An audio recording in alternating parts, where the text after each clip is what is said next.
We're now going to use the eye model to look at aberrations through a field or through depth.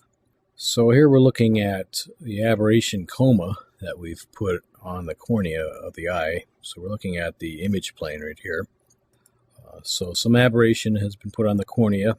Light has traveled into the eye. Here's a cross-section of that coma and an isometric view. And the display once again. So in order to do this, I go and load my coma aberration. So I have a saved settings file.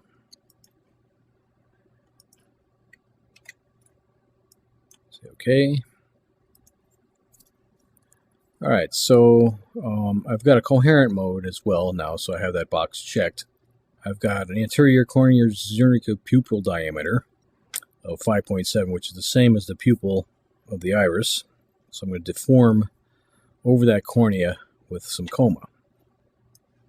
So I click OK, and I get another screen related to my AZ basic geometry, my AZ lens model. Here I've got my 3D PSF and number of slices through focus set. So now that I have numbers here, that will invoke that feature.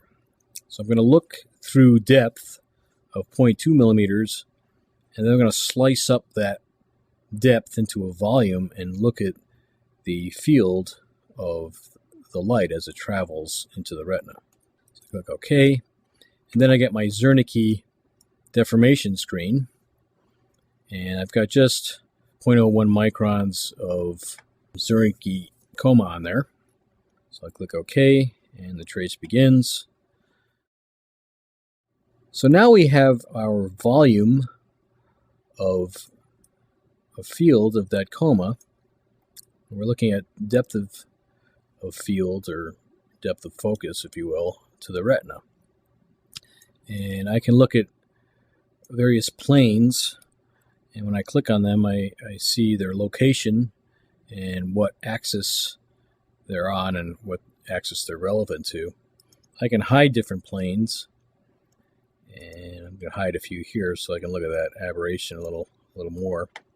I can also move the planes through that depth using the 8 and 9 keys on my keypad.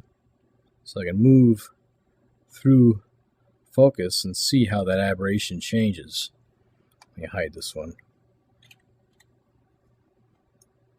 I can do that with any of these planes. If I just click on them, I can move them in the respective direction.